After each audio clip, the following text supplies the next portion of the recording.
So he says, so Ben Jealous tells everybody, please stop. It's not Dr. Jill Stein's fault. Most of them would have stayed home before voting for Hillary Rodham Clinton. So that's what I'm saying. In fact, vast majorities of them did more so than voted for Jill Stein. A lot more people stayed home than voted for Jill Stein. And by the way, do you know how many people now I'm forgetting, it was either Wisconsin or Michigan. It was like 90,000 people didn't fill out the presidential. Right. They filled the down ballot. Mm-hmm. So there you go. That's all you need to know. And she lost by a handful of votes in each state. And it was the people who didn't show up for her who did show up for Barack Obama. The people showed up for Barack Obama in 2008 and 2012 in Milwaukee and in Detroit. They didn't come out for Hillary Clinton, and she lost. But at least she spent a lot of time in Wisconsin. When I say a lot of time, I mean none. I mean zero. She was out courting Republicans.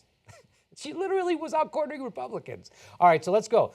So who took Ben Jealous's advice? Rachel Maddow. She went right to it. So she did exactly the same thing Ben Jealous said not to do. And look at the mental gymnastics Rachel has to do.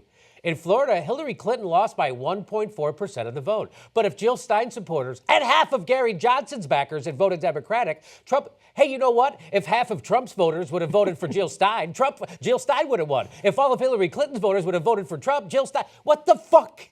Yeah. If everybody would have did things differently, things would have worked out differently. No shit. Rachel Maddow, once again, doing a disservice, trying to do Sean Hannity impression. By the way, nailing it.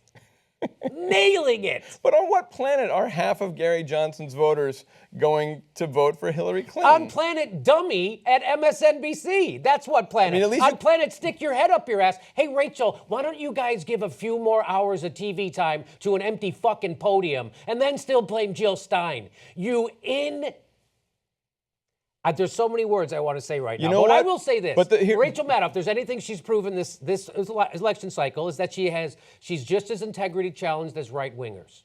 That's what she's proven. And she's willing to be just as stupid as Sean Hannity or Bill O'Reilly or any of those guys on the right. That's what she proved. MSNBC proved themselves to be almost worthless. How many more? You know what? We're going to replace, somebody tweeted at me, I'm going to replace the empty podium that MSNBC likes to show, Trump's empty podium, with a bag of maggots sitting on a runway. We'll just show that. So I thought that was great. So that's what the people who are responsible.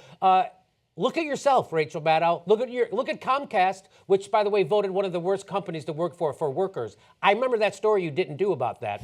And also, ask Phil Donahue what he thinks. Oh, that's right. You never ask him anything because he was right about the Iraq War, and your bosses don't want to see him anywhere fucking near your studio, so you never have him on. Good for you. A lot of courage. You know what she should have done, Jimmy? She should have taken just a sliver of that time dedicated to Donald Trump and had Jill Stein come on and explain her platform, and then no one would have voted for her because it was really unpopular. Yeah, it was super unpopular. Nobody wants to hear what Jill Stein had to say. She wouldn't run away with it. I mean, Rachel, it's really your fault, Rachel.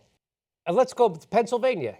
She says, similarly in Pennsylvania, Clinton lost by 1.1% of the vote. But if Jill Stein supporters and half of Gary, what is wrong with you? And everybody on the Pittsburgh Steelers and come here to me.